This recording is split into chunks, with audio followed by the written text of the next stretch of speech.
নমস্কাৰ, এই মুহূৰ্তত আহি পৰিছে অসমবাসী ৰাইজৰ কাৰণে কেইবাটাও গুৰুত্বপূৰ্ণ খবৰ। অসমৰ লাখ লাখ ধনী দুখীয়া পৰিয়ালৰ বাবে এটা ডাঙৰ খবৰ। অৰ্থাৎ আহি আছে পেন 2.0। পেন 2.0 কি হয়, কেনেকৈ লাভ কৰিব আৰু পেন 2.0ক লৈ চৰকাৰে ডাঙৰ সিদ্ধান্ত গ্ৰহণ কৰিছে আৰু পেন 2.0ৰ অধীনত কি কি সুবিধা লাভ কৰিব সবিশেষ জানিব এইটো ভিডিঅ'ৰ মাধ্যমত। গতিকে ভিডিঅ'টো সম্পূৰ্ণকৈ চাওক আৰু ভালদৰে বুজি লওক। তো বলক ভিডিঅ'টো আৰম্ভ কৰোঁ। আৰু আজিৰ প্ৰথমটো খবৰ হৈছে ৰাজ্যবাসীৰ বাবে এটা ডাঙৰ খবৰ, কাৰণ ৰাজ্যত নতুনকৈ আহি আছে পেন 2.0। পেন 2.0ৰ অধীনত কি কি সুবিধা লাভ কৰিব, পোনপ্ৰথমতে আপডেটটো চাই লওক। পান 2.0 প্ৰকল্প কি?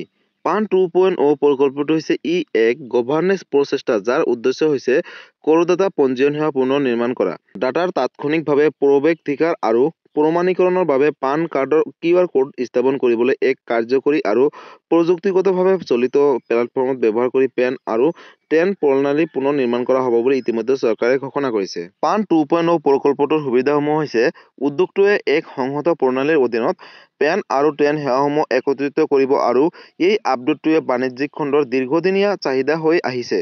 প্ৰকল্পটোৱে এটা পান ডাটা ভল্ট প্ৰৱৰ্তন কৰিব, যাৰ অধীনত সকলো পান ডাটা স্কেল কৰিব লাগে আৰু বাধ্যতামূলক হিচাপে গণ্য কৰিব লাগে, যাতে ব্যৱহাৰকাৰীয়ে ডাটা ভালদৰে সুৰক্ষিত থাকে। কাগজবিহীন আৰু পৰিৱেশ অনুকূল প্ৰক্ৰিয়া গ্ৰহণ কৰি এই পদক্ষেপৰ লক্ষ্য হৈছে মেনুৱেল ভুল হ্ৰাস কৰা।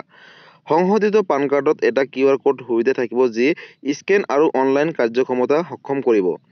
ই হৈছে এক অৰ্থনৈতিক ব্যৱহাৰ দিশত এক গুৰুত্বপূৰ্ণ পদক্ষেপ, যি সম্পূৰ্ণভাৱে ডিজিটেল, সুৰক্ষিত আৰু কাৰ্যকৰী হ'ব বুলি ইতিমধ্যে চৰকাৰে ঘোষণা কৰিছে। QR কোডৰ সৈতে আহি আছে নতুন পান কাৰ্ড। সলনি হৈ পৰিব ব্যৱহাৰৰ ধৰণ, জানক সবিশেষ।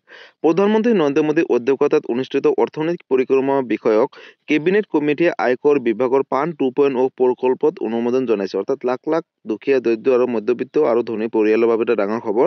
এতিয়াৰে পৰা পান কাৰ্ডত QR কোড থাকিব বুলি ইতিমধ্যে চৰকাৰে ঘোষণা কৰিছে। আৰু পান 2.0ৰ সুবিধাসমূহ গম পালে আৰু কেন্দ্ৰীয় চৰকাৰে অৰ্থাৎ কেন্দ্ৰীয় মন্ত্ৰী অশ্বিনী বৈষ্ণৱে ঘোষণা কৰিছে যে চৰকাৰে পান 2.0 মুকলি কৰিবলৈ সাজু হৈছে। প্ৰধানমন্ত্ৰী নৰেন্দ্ৰ মোদীৰ অধ্যক্ষতাত অনুষ্ঠিত অৰ্থনৈতিক পৰিক্ৰমা বিষয়ক কেবিনেট কমিটিয়ে আয়কৰ বিভাগৰ পান 2.0 প্ৰকল্পত ইতিমধ্যে অনুমোদন জনাইছে। প্ৰকল্পটোৱে সকলো চৰকাৰী সংস্থাৰ ডিজিটেল প্ৰণালীৰ বাবে স্থায়ী একাউণ্ট নম্বৰ অৰ্থাৎ পেনক এক উমৈহতীয়া ব্যৱসায় চিনাক্তকৰণ হিচাপে গঢ়ি তুলিব। এই পদক্ষেপটো কেন্দ্ৰীয় চৰকাৰৰ ফ্লেগশ্বিপ কাৰ্যসূচী ডিজিটেল ইণ্ডিয়াৰ সৈতে সামঞ্জস্যপূৰ্ণ হ'ব। এই নতুন পদক্ষেপৰ বিষয়ে আমি সকলোৱে জ্ঞাত। লগতে বৈষ্ণৱে কৈছে যে কাৰ্যক্ষমতা বৃদ্ধিৰ বাবে QR কোড প্ৰৱৰ্তনৰ জৰিয়তে পান কাৰ্ডৰ বিনামূলীয়া উন্নীতকৰণৰ অন্তৰ্ভুক্ত কৰা হৈছে। মোদীৰ দৃষ্টিভংগীৰ সৈতে সংগত ৰাখি এই পৰিৱৰ্তনটোৱে একক পৰ্টেলৰ অধীনত পেন আৰু টেন সেৱা একত্ৰিত কৰিব।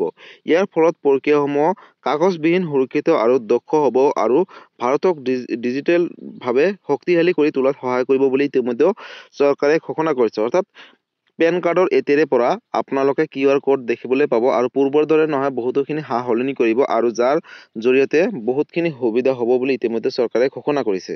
আপুনি নতুন পান কাৰ্ড এখনৰ বাবে আবেদন কৰিব লাগিব নেকি? উত্তৰটো হৈছে নালাগে। কেবিনেটে এইটো সুনিশ্চিত কৰিছে যে গুৰুত্বপূৰ্ণ ডিজিটেল পৰিৱৰ্তনৰ পিছতে এজন নাগৰিকৰ বৰ্তমান পানবিধ হৈ থাকিব বুলি ইতিমধ্যে ঘোষণা কৰিলে। আৰু চৰকাৰে ইতিমধ্যে 78 কোটি পেন কাৰ্ড বিতৰণ কৰিছে, যাৰ ভিতৰত 98% আবেদনকাৰীক জাৰি কৰা হৈছে আৰু সেইসমূহ এই প্ৰকল্পৰ অধীনত উন্নীত কৰা হ'ব। অৱশ্যে কেন্দ্ৰই ৰোল আউটৰ বাবে কোনো নিৰ্দিষ্ট সময়সীমা ঘোষণা কৰা নাই। কোনো খৰচ নোহোৱাকৈ ব্যক্তিসকলক পান আপগ্ৰেড দিয়া হ'ব বুলি ইতিমধ্যে চৰকাৰে ঘোষণা কৰিছে। অৰ্থাৎ লাখ লাখ দুখীয়া, দৰিদ্ৰ, মধ্যবিত্ত আৰু ধনী পৰিয়ালৰ বাবে এটা ডাঙৰ খবৰ। আহি আছে পেন 2.0 আৰু আপোনালোকে বিনামূলীয়াভাৱে পেন 2.0 আপগ্ৰেড কৰিব পাৰিব বা আপডেট দিব পাৰিব। আৰু নতুনকৈ পেন 2.0 আপোনালোকে QR স্কেন কোড দেখিবলৈ পাব, যেনেকৈ আধাৰ কাৰ্ডত আছে তেনেকৈ ছেম আপোনালোকে পেন কাৰ্ডতো দেখিবলৈ পাব। আৰু যাৰ ফলত বহুত সুবিধা হ'ব বা চৰকাৰৰ বহুতখিনি সুবিধা হ'ব বা গ্ৰাহকসকলৰ বাবে বহুতখিনি সুবিধা হ'ব বুলি ইতিমধ্যে চৰকাৰে ঘোষণা কৰিছে। গতিকে বন্ধু-বান্ধৱীসকল, পেন 2.0ক লৈ এইটো এটা ডাঙৰ আপডেট আছিলে আৰু আপোনালোকে সকলোৱে গম পালে পেন 2.0 কিহৰ বাবে আনিছে, কি হয় সবিশেষ জানিলে। গতিকে বন্ধু-বান্ধৱীসকল, আজি আছিলে এইটো এটা ইনফৰমেটিভ ভিডিঅ' আৰু গুৰুত্বপূৰ্ণ খবৰ। ভিডিঅ'টো চাই কেনেকুৱা পালে? যদি ভাল পালে চেনেলটোত নতুনকৈ আছে, চেনেলটো ছাবস্ক্ৰাইব কৰিব, লাইক কৰিব। কিবা সুধিবলগীয়া বা জানিবলগীয়া থাকিলে আপোনালোকে মোক কমেণ্ট কৰি জনাব, মই নিশ্চয় ৰিপ্লাই দিবলৈ চেষ্টা কৰিম। আৰু যদি এই ভিডিঅ'টো আপোনালোকে ফেচবুক পেজৰ পৰা চাইছে, তেনেহ'লে ফেচবুক পেজটো ফ'ল' কৰিবলৈ নাপাহৰিব আৰু ফেচবুক পেজৰ পৰা সকলোৰে মাজলৈ শ্বেয়াৰ কৰি দিব। ধন্যবাদ। জয় আই অসম।